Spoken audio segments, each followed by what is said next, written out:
কৃষি কৰ্মৰে স্বাৱলম্বী হোৱা এগৰাকী শিক্ষিত যুৱক দেখুৱাইছে সুন্দৰ নিদৰ্শন। আন 10 জনৰ বাবে হৈছে প্ৰেৰণা। সংস্থাপন দিছে শতাধিক যুৱক যুৱতীক। হয়, নলবাৰীৰ এগৰাকী শিক্ষিত যুৱক, নাম বিটু তালুকদাৰ। নলবাৰীৰ ৰাইতকুচি দুখুটিমুখত বিটি এগ্ৰ ফাৰ্ম খুলি বিটুৱে কৃষি বিপ্লৱৰ সূচনা কৰাই নহয়, আজিৰ দিনত কৃষি কৰ্মৰ জৰিয়তে নিজক প্ৰতিষ্ঠিত কৰিবলৈ সক্ষম হৈছে বিটুৱে। বিটুৰ কৃষি ফাৰ্মত ধান, সৰিয়হ, লাও, আন শাক পাচলিৰ লগতে মাছ, হাঁহ, মুৰ্গীৰ ফাৰ্মো আছে। মানুহে থলুৱা খাদ্য বিচাৰি শাক পাচলিৰ লগতে মাছ মাংস কিনিবলৈ আহে বিটুৰ কৃষি ফাৰ্মলৈ। উক্ত কৃষি ফাৰ্মৰ লগত সংলগ্ন হৈ আছে কেটাৰিং, হাউচ কিপিঙকে ধৰি বিভিন্ন ব্যৱসায়। ইপিনে অহা উৰুকা অৰ্থাৎ 14 জানুৱাৰীত উদ্যমী আৰু কৰ্মস্পৃহা শিক্ষিত যুৱক বিটুৰ প্ৰচেষ্টাত নৈপাম ৰিজৰ্ট এণ্ড ৰেষ্টুৰেণ্ট এখন মুকলি কৰা হ'ব। ইতিমধ্যে প্ৰস্তুতি প্ৰায় সম্পূৰ্ণ হৈছে। বনভোজৰ এক আকৰ্ষণীয় স্থলী হ'ব নৈপাম ৰিজৰ্ট। বিটি এগ্ৰ ফাৰ্মত এতিয়া বনভোজপ্ৰেমী ৰাইজে সম্পূৰ্ণ এটি মধুৰ সময় পাৰ কৰিবলৈ পাব আৰু তৃপ্তিৰে এসাঁজ লগে ভাগে খাব পাৰিব।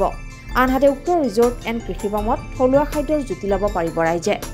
বিগত দিনত কৃষি ফাৰ্মত ৰাইজৰ পৰা বিশেষ সঁহাৰি লাভ কৰিছে আৰু ভৱিষ্যতৰ দিনত নৈপাম ৰিজৰ্ট এণ্ড ৰেষ্টুৰেণ্টত সেই একেধৰণে ৰাইজৰ পৰা সঁহাৰি সহযোগ আশা কৰিছে বিটুৱে।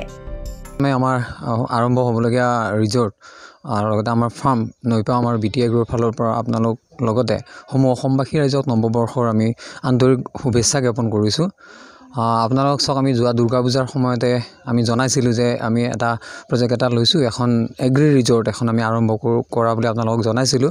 আৰু সেইমৰ্মে আমি ধৰক যিখিনি কাম কৰি আহি শেষ পৰ্যায়ত পাইছোঁ আৰু আমি আশা কৰিছোঁ অহা 14 জানুৱাৰী এই মাঘ বিহুৰ সময়তে আমি আমাৰ ৰিজৰ্টৰ মোটামুটি 75% আমাৰ সম্পূৰ্ণ হৈ যাব কাম, আৰু অকল কটেজখিনিৰ বাহিৰে বাকীখিনি আমি ৰাইজৰ বাবে অপেনিং কৰি দিম, আৰম্ভ কৰিম অহা উৰুকাৰ সময়ত।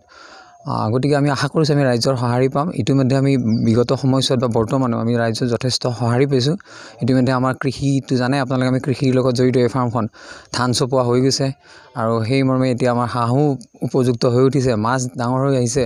তো বহু লোক আহিছে আমাৰ ইয়াতে, তেখেতসকলে আহি পিকনিক হিচাপে হওক বা অন্য ধৰণে হওক থলুৱা খাদ্যৰ ইয়াতে জুতি লৈ আছে।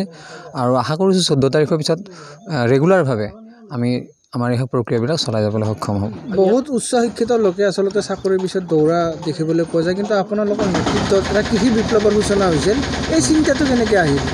চাওক, আমি আগৰ পৰা এইটো চিন্তা সৰুৰ পৰাই আছিলে যে নিজে কিবা এটা কৰিম, নিজৰ লগতে বেলেগকো সংস্থাপন দিয়াৰ ব্যৱস্থা কৰিম। আৰু সেই সূত্ৰে ধৰক আজি এই অনুষ্ঠানটোৰ লগত আমাৰ কৃষিৰ জৰিয়তে, তাৰে লগত আমাৰ কেটাৰিং আছে, হাউচ কিপিং আছে, এতিয়াতো নতুনকৈ ৰিজৰ্টৰ কামটো আৰম্ভ কৰিম সোনকালে। গতিকে এইসমূহতো আমাৰ বহুখিনি লোক আমাৰ সংস্থাপিত হৈ আহিছে। আৰু আমি দেখিছোঁ আমাৰ যিখিনি থলুৱা লোক আছে, আমাৰ স্থানীয় যিখিনি লোক বৰ আগ্ৰহেৰে আমাৰ লগত জড়িত হৈছে আৰু উৎসাহো পাইছে। আমি ৰাইজৰো যথেষ্ট মৰম আৰু সমাদৰ পাইছোঁ। বহু লোক আহিছে আমাৰ পৰা সামগ্ৰী ক্ৰয় কৰাৰ কাৰণে, আমাক উৎসাহিত কৰিছে, সামগ্ৰী ক্ৰয় কৰিছে আৰু উৎসাহ দিছে যে ভাল পাইছে তেখেতসকলে।